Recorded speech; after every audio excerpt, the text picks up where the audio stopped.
Nous sommes ravis de vous retrouver, vous êtes bien sur Planète 360 et IDL Media, bienvenue dans nos nouveaux studios. Après des mois d'attente, enfin nous y sommes, vous avez été très nombreux à réagir suite à l'annonce de ce nouveau projet entre moi et Charles Gave, et on vous remercie surtout de votre patience.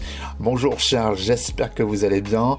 Nous allons répondre à l'ensemble de vos questions. Qui se cache derrière Planète 360 et IDL Media? Les Russes, selon Emmanuel Macron. Je plaisante bien sûr, petit clin d'œil avec l'affaire Griveaux, c'est à la mode en ce moment d'accuser les Russes. Tout d'abord, j'ai une question pour vous, Charles, et ensuite on enchaîne avec les questions des abonnés. Charles, vous avez un parcours incroyable. À 76 ans, vous lancez un nouveau défi, le lancement d'un nouveau média. IDL Media et Planète 360 réunis ensemble pour en faire un lieu de débat et d'échange des idées. Charles, si je peux me permettre de reprendre votre citation célèbre, « Être fou comme un lapin ». D'où ma question, Charles, les yeux dans les yeux. Vous êtes fou? Ça dépend, probablement. Je vais essayer de vous répondre de la façon suivante à la question « Suis-je fou ?» Vous savez qu'il y a les 10 béatitudes du Christ, heureux les pauvres, etc. Vous les avez toutes entendues, elles sont superbes. Il y avait Audiard qui avait une 11e béatitude que j'adore, qui est « heureux les fêlés parce que c'est par eux que passe la lumière ». Donc je ne sais pas si je suis fou, mais en tout cas je sais que la lumière doit passer. Et ce dont souffre ce pays, c'est que dans le fond, nous nous trouvons dans un monde où les gens qui ont envie de parler, non pas pour dire n'importe quoi, mais simplement pour échanger et comprendre ce qui se passe, ont très peu de lieux où ça peut se passer. Il y a une espèce de domination d'une pensée unique, c'est pas bien original ce que je dis. Donc qu'est-ce que j'ai fait depuis quelques années? D'abord, on avait créé l'Institut des libertés avec ma fille, et là, c'était des écrits. Il y a 5 ou 6 personnes qui écrivent. D'ailleurs, je conseille à tout le monde d'aller sur l'Institut des libertés, lire les papiers, parce que vous avez les papiers depuis 5 ou 6 ans écrits. J'en écris un par semaine depuis 5 ou 6 ans. Il y en a d'autres comme Jean-Baptiste Noé qui écrivent. Donc, c'est un endroit où vous allez pour lire. Et on a quelques dizaines de milliers de lecteurs uniques par mois. Et ce qui est très intéressant sur notre site, c'est que les gens restent en général 7 minutes. C'est-à-dire qu'ils font pas, vous savez, ils viennent pour lire. Donc, si vous vous intéressez à la lecture, vous allez là et vous pouvez retrouver tout ce qu'on a écrit depuis 6 ou 7 ans. Donc, ça, c'était là. Et puis, il s'est passé un phénomène curieux, c'est que le jeune homme que j'ai en face de moi, que vous ne voyez pas, est venu me voir il y a, 3 ans, en me disant « Est-ce que ça vous dirait de faire des interviews ?» Alors, je lui ai dit « Pourquoi pas ?» Moi, je savais pas que j'avais une grande carrière dans le cinéma qui m'attendait, mais je me suis dit « Pourquoi pas ?» Donc, on a fait ces interviews. Et très curieux, j'ai eu un autre garçon qui s'appelle Richard Détente aussi, qui lui est dans le grand angle, qui m'a fait des interviews, mais alors très orienté finance, qui est mon métier. Et les gens les regardent. Mais quand je dis les gens les regardent, c'est des centaines de milliers de gens qui regardent, quoi. Je me dis, mais pourquoi ils me regardent? Et puis comme ça, le phénomène durait, avec Richard et avec Michael, on s'est dit, on va créer des outils pour structurer cette demande, puisqu'il y a l'air d'avoir une demande de gens. On va créer un outil, on va créer IDL Media. Et qu'est-ce que va faire IDL Media? D'abord, j'aurai une interview par mois à peu près avec Michael. Et s'il y a un événement très important qui se passe quelque part, on peut faire des petites interviews courtes de 10 minutes, un quart d'heure, juste pour mettre à jour ce qui est en train de se passer, pour donner, si j'ose dire, l'idée maison. La deuxième chose, c'est qu'il me semble qu'il y a beaucoup de gens très compétents dans ce pays et que personne n'interroge jamais. Donc je voudrais interroger une fois par mois 1 ou 2 personnes en même temps pour faire un débat. C'est pour ça qu'on a fait ce studio ici qui ressemble à un salon, parce qu'en fait, c'est comme si je recevais des gens chez moi pour les interviewer.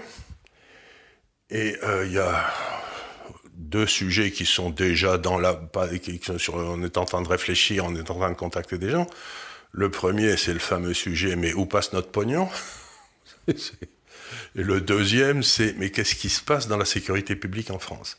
Ce sont 2 sujets qui me semblent extrêmement importants et sur lesquels, honnêtement, moi j'essaye de me renseigner, je suis un économiste, Si vous avez une idée de la façon dont l'État dépense notre pognon, moi je voudrais bien savoir, parce que moi j'y comprends rien. Donc je vais interviewer des gens dont c'est le métier qui vont être capables de m'expliquer. Donc ça, ce seront les 2 premières émissions. Et puis ensuite, on songe à des choses. Et là, il faudra que vous reveniez vers nous pour vous nous dire ce que vous pensez. Il y a des émissions que j'aimerais beaucoup faire. La première, ce serait d'aller à la rencontre sur le chemin de France, en quelque sorte. D'aller à la rencontre d'artisans extraordinaires, d'entrepreneurs qui ont fait des trucs tout à fait étonnants et tout, pour montrer que dans ce pays, tout n'est pas foutu. Vous voyez ce que je veux dire? Pour revenir vers quelque chose de positif. Les Japonais ont quelque chose que j'aime beaucoup, qui est quand un artisan arrive vers la fin de sa vie et qu'il a été tout à fait exceptionnel, ils disent, ils le consacrent au trésor national. Moi, je trouve que ce serait pas mal qu'il y a toutes ces séries d'artisans, les compagnons du Tour de France, etc., qui ont de temps en temps, je sais pas, je dis n'importe quoi, mais qu'on organise un prix du Trésor national. Vous voyez ce que je veux dire? Qu'on nomme un Trésor national, l'idéal, ce serait bien, quoi. Et puis, le deuxième, ce serait de faire des émissions sur la géopolitique avec des gens compétents. Parce que ce qui se passe maintenant en géopolitique, c'est grosso modo, on est en train d'assister à l'effondrement du monde post-1945, vous savez, qui était la dominance des États-Unis et tout, donc de nouveaux pouvoirs sont en train d'émerger, de nouvelles forces, de nouvelles lignes de commerce, donc c'est quelque chose sur lequel les gens peuvent réfléchir. Mais vous me direz vous direz, Michael, ce qui vous semble intéressant ou pas, quoi, voilà, donc vous voyez, c'est un petit peu l'occasion fait le larron. Vous avez eu la gentillesse de m'écouter. Je me dis, s'il y a des gens qui veulent m'écouter, il faut organiser ça, quoi. Alors, première question qui nous a été envoyée par Arthur. Déjà, bravo à vous deux pour le lancement de IDL Media. J'ai plusieurs questions. Quel message souhaitez-vous faire passer avec IDL Media et Planète 360? Alors, la ligne éditoriale, c'est une question extrêmement intéressante. Comment y répondre? Il faut partir un petit peu des croyances fondamentales de celui qui sera un peu le rédacteur en chef. Allez, vous voyez ce que je veux dire? C'est-à-dire moi, quoi. Alors, j'ai tendance à penser que avant de prendre une décision, avant d'avoir une vue forte sur quelque chose, il faut s'informer. Il faut avoir les éléments qui vous permettent de prendre une décision. C'est-à-dire, l'information est avant l'action, en quelque sorte. Si vous prenez des actions sans avoir réfléchi, vous risquez de vous planter tout le temps. Donc, la première des choses, c'est qu'on va essayer d'amener une information dont je pense qu'elle est de qualité, parce que j'ai cet avantage énorme. Je suis le président d'une société qui a je ne sais pas combien de gens qui travaillent à Pékin, combien à Hong Kong, combien aux États-Unis, etc. Donc honnêtement, je me considère comme un des hommes les mieux informés du monde. Hein. C'est pas une blague. Et mon boulot dans la vie, depuis bientôt 20 ou 30 ans, c'est de regarder l'information qui est disponible et littéralement de dire à mes clients, nous avons 1000 clients institutionnels dans le monde, dans 65 pays, qui sont des grandes sociétés financières, de leur dire ça c'est important, ça ne veut rien dire, c'est du bruit. Donc la ligne éditoriale, ce sera pour les lecteurs de l'IDL, pour les auditeurs de l'IDL, les lecteurs de l'IDL, de faire la séparation entre le bruit et l'information, la vraie. Parce qu'il y a 40 ans, la difficulté c'était d'avoir l'information. Aujourd'hui, on a tellement d'informations qu'on est noyé sous le bruit. Donc la ligne éditoriale, c'est de vous aider à faire la différence entre le bon grain et l'ivraie, quoi, comme on disait à la messe autrefois. Alors, c'est pas vraiment une question, c'est plus un souhait. Richard, un débat entre Zemmour et Gave, moi, je dis oui, direct. On est deux. Moi aussi, je dis oui, direct. Mais simplement, il faut qu'il le propose à Zemmour et que Zemmour accepte. Moi, si vous voulez, encore une fois, et ça revient à ce que je viens de dire il y a 2 minutes, la vérité, avec un grand V, est inatteignable. Hein. Vous savez, la vérité, ça n'existe pas. Sauf dans la foi, mais ça, c'est autre chose. Mais dans le monde, la vérité, il n'y a pas.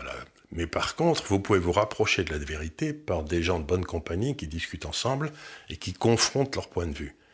Donc, grosso modo, moi, je suis toujours preneur de débat, à condition que ce soit avec des gens qui soient de bonne foi. Il m'est arrivé de débattre avec des gars sur les chaînes publiques, mais il était d'une mauvaise foi insigne, c'est-à-dire qu'ils trafiquaient la vérité, ils trafiquaient l'information, de façon, ils sélectionnaient dans l'information ce qui allait dans leur sens. Et ça, c'est inacceptable. Donc débattre avec Onfray, débattre avec Zemmour et tout, je demanderai à Michael peut-être de prendre contact avec ces gars-là. Moi, je suis toujours prêt à débattre avec n'importe qui et aller tranquille. Et j'ai pas peur, si vous voulez, parce que de quoi j'aurais peur? D'avoir l'air ridicule. Bon, vous savez, quand vous travaillez dans les marchés financiers depuis 40 ou 50 ans, vous avez l'air idiot 90% du temps, quoi. Ce qu'il faut, c'est avoir l'air un peu moins idiot que les autres. Une nouvelle question qui nous a été envoyée. Comment allez-vous financer ce nouveau média? Au niveau du financement, c'est une très bonne question, parce que, vous savez, l'économie, c'est une chose toute simple. C'est un repas gratuit, ça n'existe pas. Donc, il n'y a rien de gratuit dans la vie. Quand quelqu'un vous dit « je vais vous faire les transports publics gratuits », ça veut simplement dire que quelqu'un d'autre va payer. Et que ce quelqu'un d'autre, en général, c'est le payeur d'impôts. Donc, dès que quelqu'un vous dit « gratuit », ça veut dire les impôts augmentent. Hein, c'est peut-être pas sur vous, mais enfin sur d'autres. Donc, la gratuité, ça n'existe pas. C'est un point extraordinairement important. Donc, comme la gratuité n'existe pas, au début, cet effort sur l'Institut des libertés a été financé à titre gracieux par moi. Mais comme les choses ont l'air de prendre du développement, aussi bien sur la partie écrite que sur la partie visuelle, on a lancé TV Média. Alors, qu'est-ce qu'on va faire pour trouver de l'argent? Bon, parce que c'est ça, une entreprise qui n'a pas un cash flow positif, c'est-à-dire qu'il n'y a pas plus d'argent qui rentre que d'argent qui sort, elle est condamnée à mort à terme. Hein. C'est hélas la dure réalité de la vie. Donc, comment lever de l'argent? Si vous voulez, il y a deux façons de le faire. Le premier, c'est la publicité. Donc, on va, si ces vidéos marchent bien, eh ben, on aura accès à des marchés de la publicité. Et de temps en temps, vous verrez apparaître une publicité pour acheter la bière locale, j'en sais rien. Mais ça fait partie de ce qu'on doit faire pour survivre, hein, s'il n'y a pas d'autre solution. Et la deuxième chose qu'on peut faire, c'est qu'on va mettre sans doute sur votre écran un petit bouton rouge sur lequel vous appuierez. Et si vous avez trouvé qu'une émission était particulièrement bonne ou que j'avais dit un certain nombre de choses particulièrement farfelues et que ça vous avait fait bien rire, vous appuyez sur le petit bouton et le cas échéant, vous envoyez le prix d'une place de cinéma ou n'importe quoi. Donc, il ne faut pas s'imaginer que c'est un service gratuit. Il y a des gens derrière qui travaillent dur, comme Michael, etc. Et ça, toute peine mérite salaire. Et on va essayer de faire un système qui soit volontariste. C'est-à-dire que vous payez si vous aimez, si vous trouvez ça bien. Et si d'autres trouvent ça bien et pas vous, on espère que la publicité sera là. Mais en aucun cas, moi, vieux libéral comme je suis, je ne vais demander de l'argent de façon forcée. Vous savez, il y a dans la vie, comme le disent les économistes, ou bien il y a ce qu'on appelle la main invisible d'Adam Smith, c'est-à-dire que c'est le public qui décide, qui choisit, qui va chercher ses trucs et ça marche très bien, ou bien vous avez le grand coup de pied dans le derrière de Staline. Et vous avez rien entre les deux. Celui qui vous dit qu'il y a quelque chose entre les deux, c'est un menteur. Donc les hommes les politiques qui vous disent « je vous vais donner des choses gratuites », ça veut dire que le coup de pied dans le derrière dans Staline va augmenter sur eux ou sur d'autres. La liberté, c'est d'être indépendant financièrement. Nouvelle question qui nous a été envoyée. Quel avenir pour la société française en cas de réélection de Macron ou d'un de ses semblables? C'est une question très difficile parce qu'elle me force à faire des prévisions. Bon. Et vous savez, faire des prévisions, c'est très dangereux, surtout quand il s'agit du futur, comme disait je ne sais plus quel humoriste. Donc, le vrai problème est assez simple. C'est que nous sommes arrivés à un état de délitement, d'effondrement de notre démocratie comme il y en a rarement eu dans l'histoire. Je vous donne un exemple. Le deuxième tour des élections législatives après l'élection du président actuel, il y a eu plus d'abstentionnistes qu'il n'y a eu de voteurs. C'est-à-dire que le parti des abstentionnistes, ça fait 53 ou 54%. Donc on est arrivé à un moment où les Français ne croient plus à l'expression du vote populaire. Comme ils se sont fait capturer leur vote avec l'histoire du traité de la Constitution européenne qui a été refusée, on leur a collé sous le nom d'un traité, etc. La classe politique, les espèces de sachants, vous savez, les gens qui sont au sommet, là, ceux que vous connaissez, dont M. Macron est un exemple parfait, vous disent, écoutez, on vous pose la question, mais si vous répondez mal, on vous la reposera à nouveau, jusqu'au moment où vous l'accepterez. Et là, ça sera fini pour toujours, quoi. Donc, la vraie question, c'est pas la question de l'élection, c'est la question de est-ce que ce délitement de la démocratie va continuer. Et s'il continue, ça nous amène à ce qu'on appelle en droit l'anomie, qui est que plus personne ne respecte la loi, puisque celui qui exerce le monopole de la violence légitime n'est pas légitime. Donc pour répondre à votre question, c'est que nous vivons des heures dont je crains qu'elles ne soient graves dans notre pays, où quelque chose apparaît qui permet de redonner sa légitimité au pouvoir, où on est mal parti. Et un nouveau Macron ne sera pas légitime. On l'a essayé, on en a essayé 25, ils sont tous les mêmes, ils ne servent à rien. Question qui nous a été envoyée par Raphaël. Quel bilan faites-vous de la politique d'Emmanuel Macron? Quelle personnalité politique trouve grâce à vos yeux actuellement en France?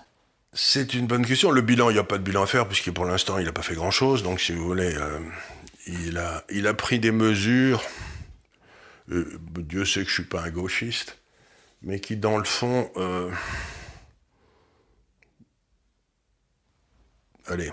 favorisent les riches et appauvrissent les pauvres, quoi. Donc, ce qui n'est pas exactement mon idée.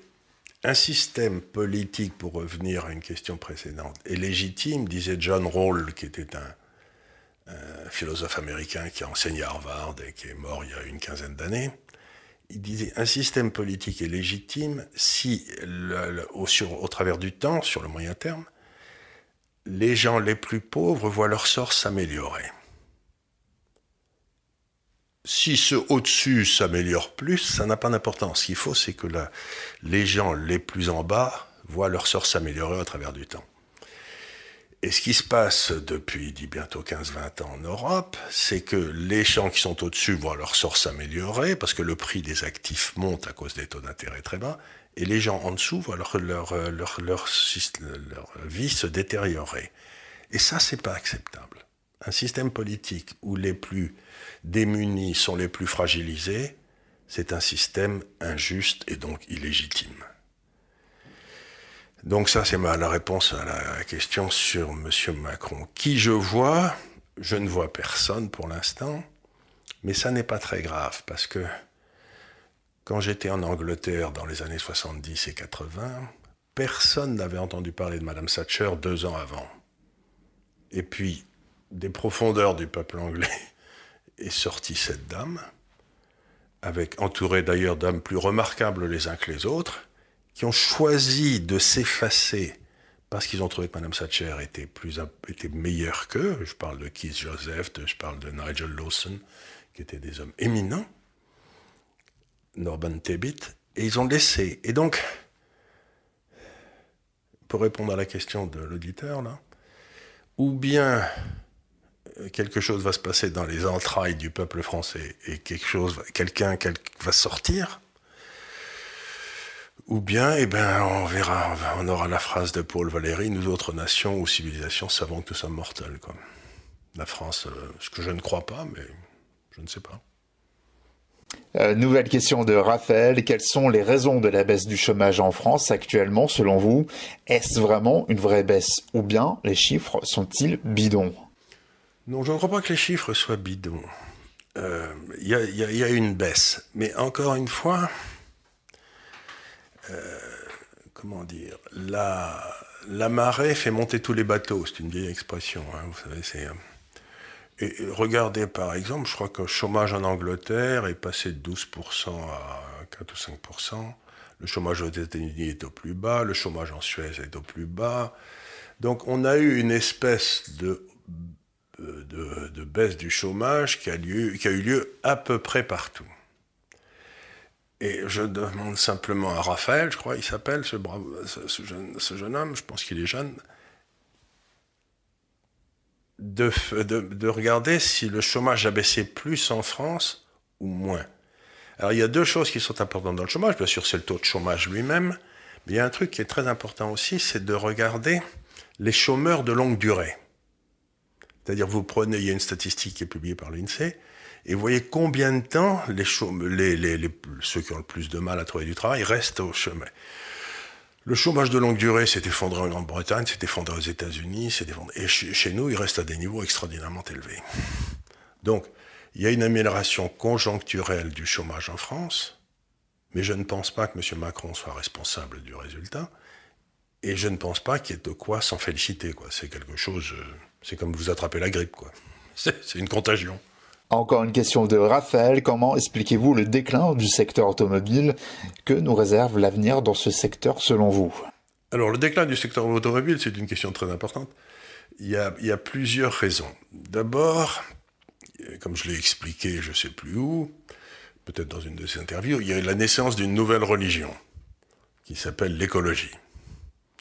Donc, si vous voulez, l'écologie, c'est pas difficile.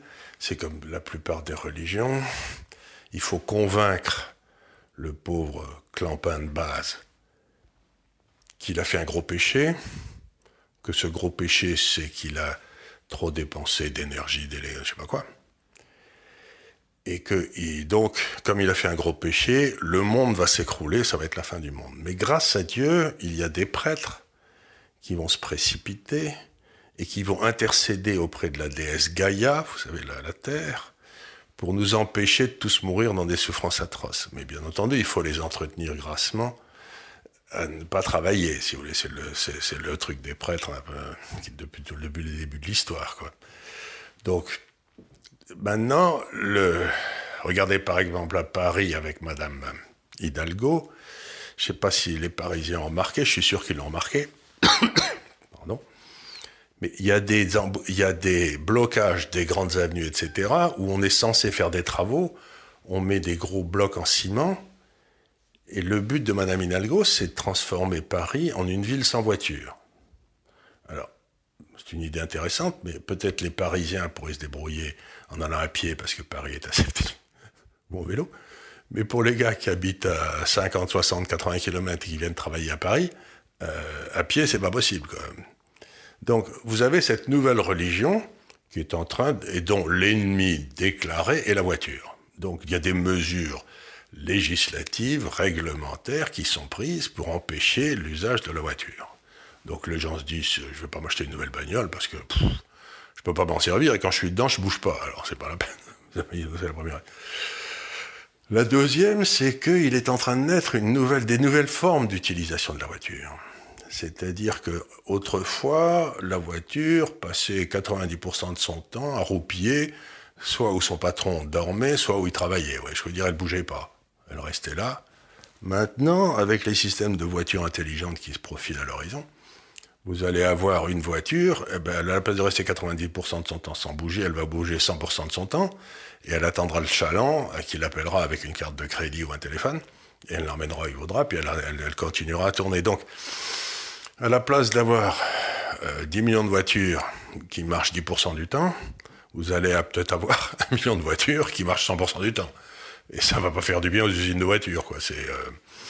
Et enfin, vous avez la transformation électrique qui fait, comme les gens ne savent pas à quelle allure ça va aller, la transformation électrique, ils gardent leur vieille bagnole en disant je ne suis pas sûr de ce que je vais acheter dans 2 ans, parce que peut-être la voiture dans 2 ans elle sera complètement différente, et ma bagnole deviendra invendable.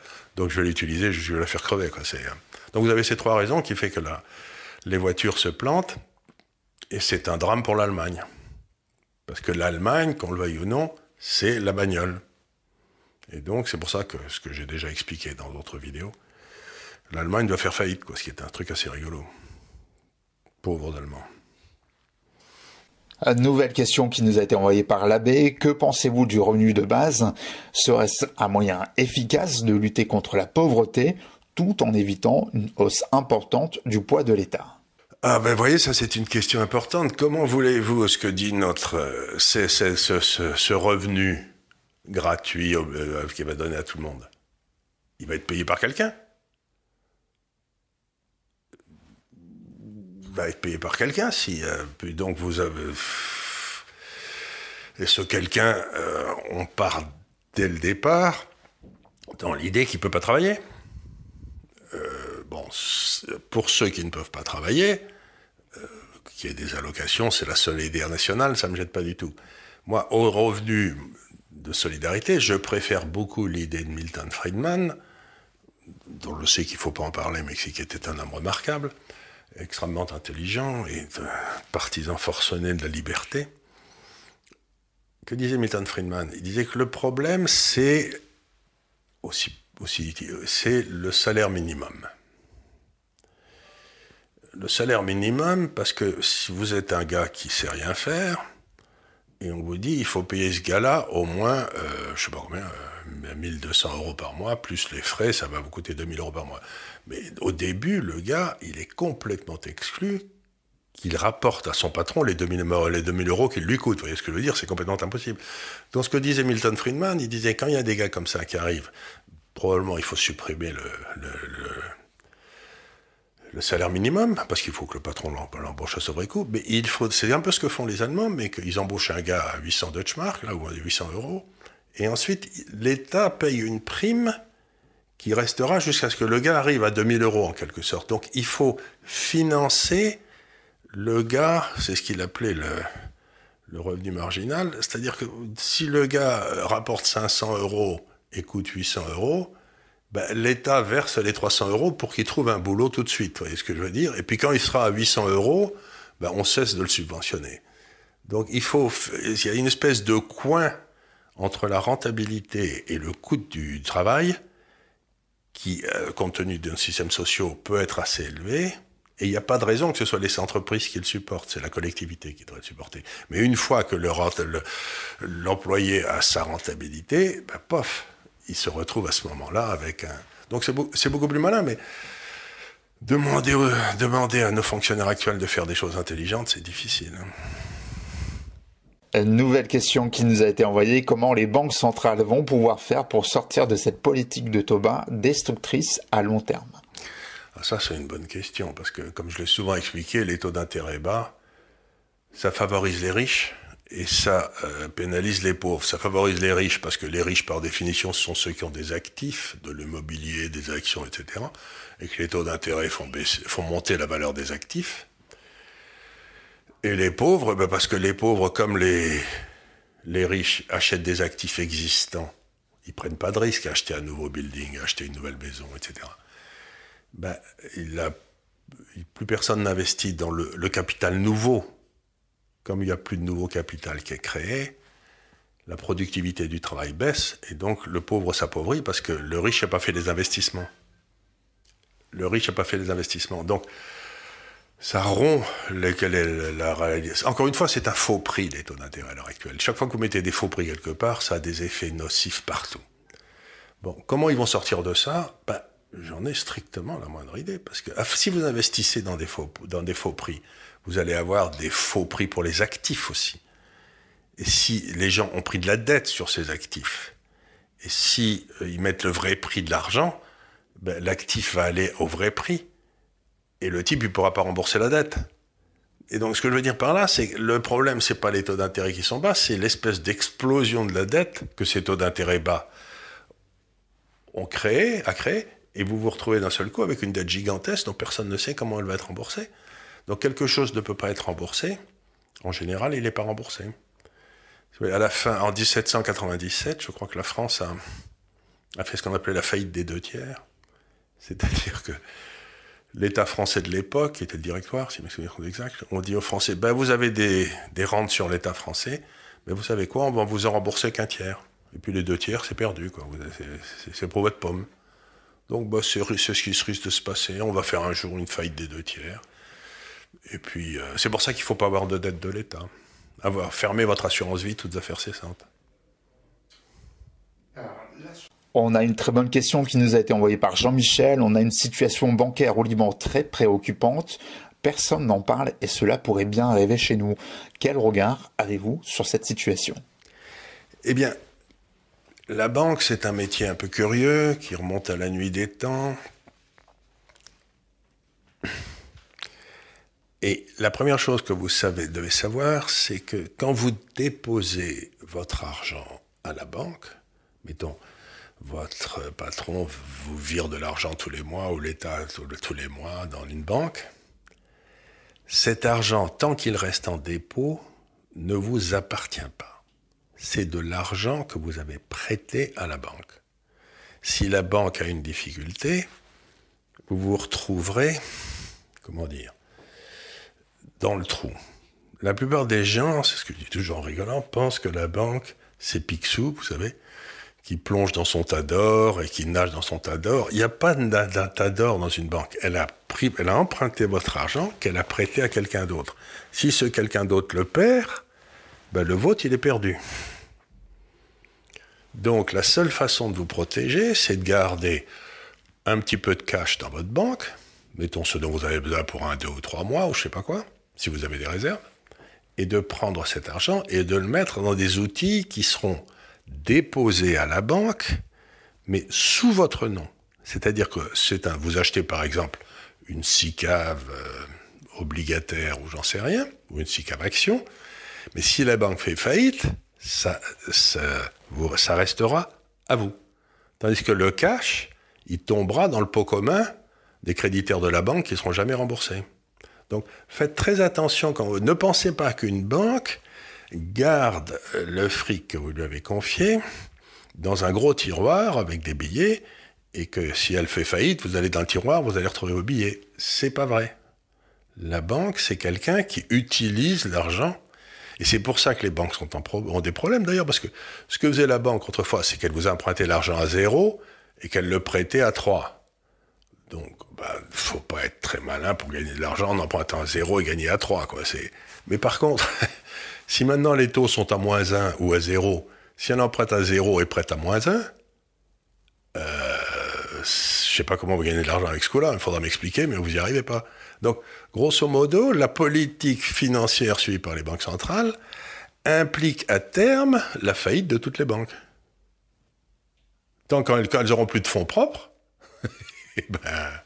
regardez simplement le cours des banques en bourse. Elles ont baissé de 80% depuis 10 ans. C'est pas par hasard. Hein. Nouvelle question, l'épidémie en cours en Chine ne risque-t-elle pas de précipiter le crash mondial tant attendu? Oui, alors, une épidémie... alors, vous avez 2 problèmes dans l'épidémie. Bon, les pauvres gars qui claquent, d'après ce que j'ai pu voir, les pauvres gars qui claquent, ils ont tous mon âge ou au-dessus. Donc c'est plutôt... si vous regardez le nombre de morts par classe d'âge, quand vous arrivez au-dessus de 80 balais, c'est à peu près 20% qui claquent. Mais si vous prenez de 0 à 10 ans, c'est 0. Donc, on peut dire de façon horrible que cette épidémie, dans le fond, ça a été manufacturé par la sécurité sociale française de façon à ne pas payer les retraites. Quoi. Je ne veux pas dire des bêtises, mais en tout cas, c'est le résultat auquel on arrive. Bon, donc ça, les pauvres gens qui crèvent, mon Dieu, c'est bien triste, ma pauvre dame, mais qu'est-ce que vous voulez que je vous dise? La deuxième raison, le deuxième problème, c'est que on était allé vers un système économique où, si je devais le caricaturer, je dirais que toute la production, l'usine de monde, c'était en Chine. Toute la recherche et le développement, vous savez, les nouvelles sociétés, etc., c'était aux États-Unis.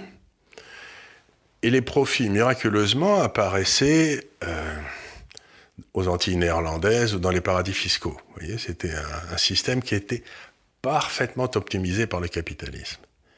Mais on ne pensait pas que l'usine allait fermer, parce que les gens ne peuvent plus aller bosser à cause de cette...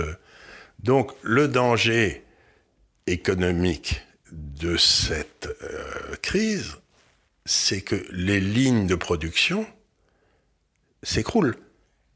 C'est-à-dire que, dans le fond, vous êtes là, vous êtes un fabricant d'automobiles français, et vous faites faire, j'en sais rien, tous vos carburateurs, je ne sais pas s'il y en a encore dans les voitures, mais tous vos carburateurs en Chine, puis vous les faites livrer. Mais si l'usine chinoise ferme parce que l'usine est fermée, la ville est bloquée, ben, vous n'avez pas votre carburateur, vous ne pouvez pas terminer vos bagnoles. J'ai vu par exemple que Audi, a cessé la production de véhicules électriques, donc ils se vendaient comme des petits pains, parce qu'il commence à avoir une pénurie de batteries. Mais pourquoi? Parce que toutes les batteries sont faites en Chine. Et s'ils n'envoient plus de batteries, ben, l'usine de production électrique d'auto en Allemagne, elle s'arrête. Donc c'est l'extraordinaire tissu de liens industriels qui s'est créé dans les 30 dernières années, avec tout le monde faisant ce qu'il faisait le mieux et puis laissant faire le reste aux autres. Et c'est ça qui est en train de se prendre en masse. Donc c'est un problème grave. Et je ne sais pas du tout. Ça veut dire que dans les années qui viennent, les investissements industriels ne vont plus être faits en Chine. Il va falloir que chacun ait 3 ou 4 lignes de fournisseurs. Ils ne peuvent pas te permettre d'en avoir un seul. Avoir un seul fournisseur, c'est vous mettre à la merci de ce fournisseur. Donc on va faire des nouvelles usines pour l'Europe, pour la Chine, pour les États-Unis. Et ça veut dire que notre monde sera moins efficace, que la rentabilité du capital va baisser, puisqu'il y aura des surcapacités, alors que là, on n'en avait pas. Et ça veut dire que,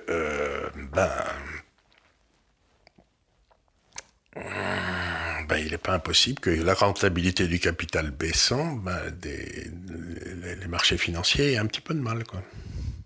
Nouvelle question qui nous a été envoyée par Anthony. Bonjour à vous, je vous souhaite de la réussite à IDL et Planète 360.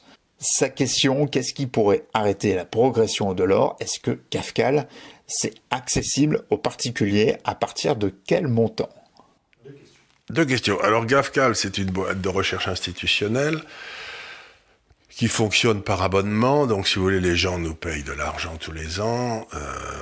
Comme je vous l'ai dit, on a à peu près 1000 clients dans 65 pays. Si vous voulez, il y a quasiment personne qui peut avoir accès à nous pour moins de 10 000 $. Vous voyez, c'est vraiment le... Et encore, c'est un truc... c'est plutôt 20 000, quoi. Donc c'est un truc assez cher. Ce que j'essaie de faire ici, c'est de distiller un peu sur les résultats de GAFCAL pour les gens qui veulent bien m'écouter, quoi. Donc ça, c'est... sans pouvoir aller au même degré de précision, bien entendu. Alors, l'or, c'est une question intéressante. C'est que, dans le fond, il faut revenir à la notion de monnaie, qui est une question extrêmement importante. Une monnaie, m'a-t-on appris quand j'étais en première année d'économie à Toulouse, je ne sais plus quand, il y a longtemps, ça a 3 fonctions. Ça doit être un étalon de valeur, c'est-à-dire que vous échangez des flèches contre 2 carquois, et si vous essayez de faire du troc, ça marche moyen, quoi. Donc ça empêche le troc, ça va là sur la deuxième, c'est un outil de paiement, vous voyez, vous réglez. Et la troisième, c'est une réserve de valeur.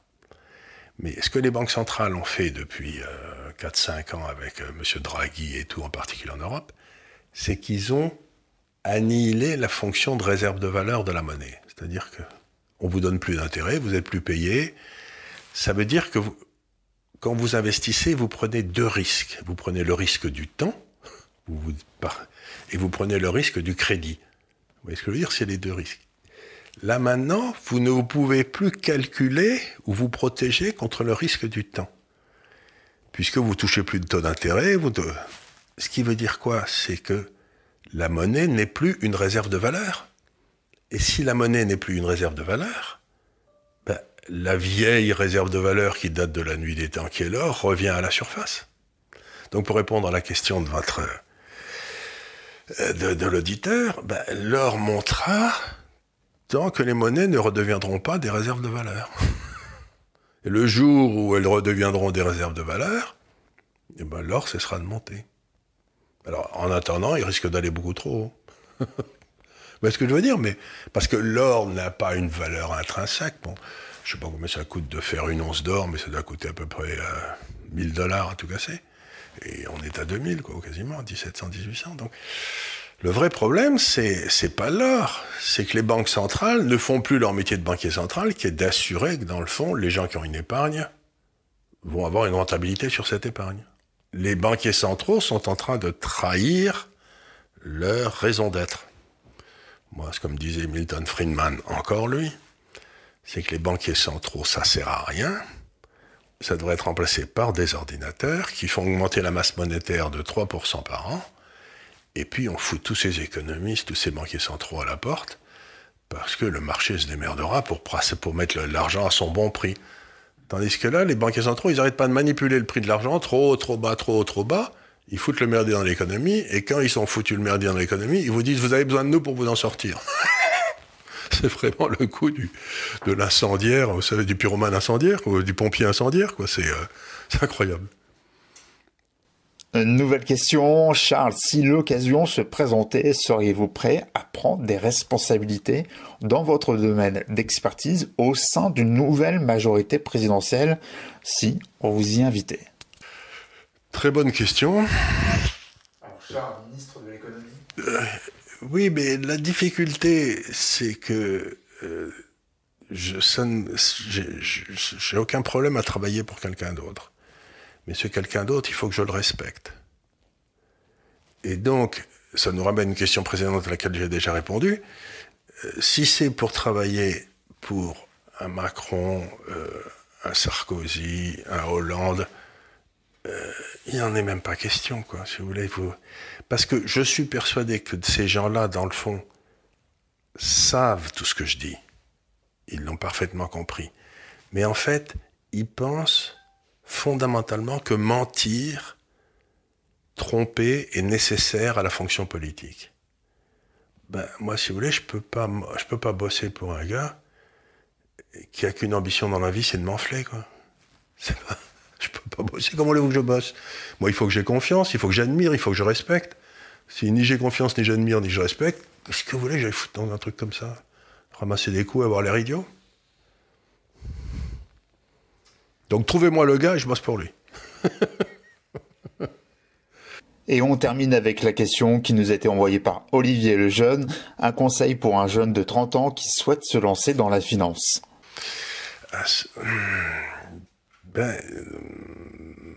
Alors, qu'est-ce que c'est que la finance? La banque, c'est assez simple. Vous empruntez à 0, vous prêtez à 3, et ensuite, vous allez jouer au golf à 3 heures de l'après-midi. Vous voyez, c'est pas trop fatigant. Mais en même temps, il faut bien faire son boulot pour savoir à qui vous prêtez de l'argent, etc. La finance, c'est un peu de l'alchimie. C'est-à-dire que vous allez au cœur du système capitaliste pour essayer de repérer ceux qui sont le mieux à même de créer de la valeur. Prenez un gars comme Microsoft, par exemple, Bill Gates. Il était en première année à Harvard, il est sorti d'Harvard pour monter il avait trouvé un programme. Il a essayé de le vendre à IBM, qui était à l'époque la grande société dominante. IBM lui avait dit que ça ne les intéressait pas parce que personne ne s'intéresserait aux ordinateurs sur un bureau. Vous savez que IBM il faisait des gros ordinateurs et puis il y avait des terminaux partout, mais personne n'imaginait qu'un jour chacun se baladerait avec son ordinateur de poche. Vous voyez, donc ils ont refusé, il a créé Microsoft. Donc, derrière la finance, il y a le rêve fou qu'un jour vous investirez dès le départ dans Microsoft, etc. Et donc, le financier, je vais dire un truc qui va surprendre les gens, est pas très loin d'un escroc. Parce que l'escroc, il vous raconte toujours que... Donc, entre le financier et l'escroc, il y a parfois la différence entre un truc qui a marché, qui va marcher 3 ans plus tard, mais qui ne marche pas à ce moment-là. Donc, dites-vous bien que c'est un monde complètement non sûr. C'est un monde où vous êtes en risque, en danger, tout le temps. Alors, il faut que vous analysiez bien et vous dire, je parle au jeune homme là, est-ce que vous êtes prêt à vivre toute votre vie en vous réveillant à 4 heures du matin, couvert d'une sueur glacée, parce que vous avez pris des positions qui sont à l'heure actuelle qui n'ont pas l'air de marcher. Vous voyez ce que je veux dire? Donc, si vous regardez comment les gens sont payés dans la vie, etc., vous voyez que le type qui est le moins bien payé, dans le fond, c'est celui qui a fait une licence de théologie. Vous voyez, donc, bon, il devient prêtre, il devient pasteur, et je sais pas quoi. Mais lui, il a pas d'incertitude fondamentale, quoi. Et puis vous allez comme ça dans tous les métiers, et puis si vous allez vers le plus haut, vous trouvez les financiers, les sportifs professionnels, dont la carrière peut s'arrêter d'un jour à l'autre. Et c'est pas un hasard, parce que c'est eux qui vivent dans la sécurité la plus grande. Donc la finance et l'insécurité journalière, c'est la même chose. Moi, je l'ai fait, puis en plus, ça m'a amusé, c'est gay comme tout, c'est intellectuellement extraordinairement fascinant. Parce que vous mettez votre esprit sans arrêt en compétition avec ce qui se passe. Mais il y a des moments, beaucoup de mes copains dans la finance ont été, je dis, irradiés, parce qu'ils ont été trop près du cœur nucléaire. Et moi, j'ai été irradié pendant 5 ou 6 ans, où j'ai pas pu bosser, quoi. Donc c'est fascinant, c'est prodigieux, mais good luck, hein, comme on dit, bonne chance. Charles, voulez-vous rajouter quelque chose en rapport avec IDL Media? Pour conclure, simplement, vous avez vu la première édition d'IDL Media. Comme je vous l'ai dit, la gratuité, ça n'existe pas. Si ça vous a plu, nom d'un chien, et c'est pas que c'est simplement, ça me paraît évident, vous l'envoyez à vos copains, vous parlez de nous et tout, vous parlez de l'Institut des Libertés, parce que sans vous, IDL Media survivra pas, quoi.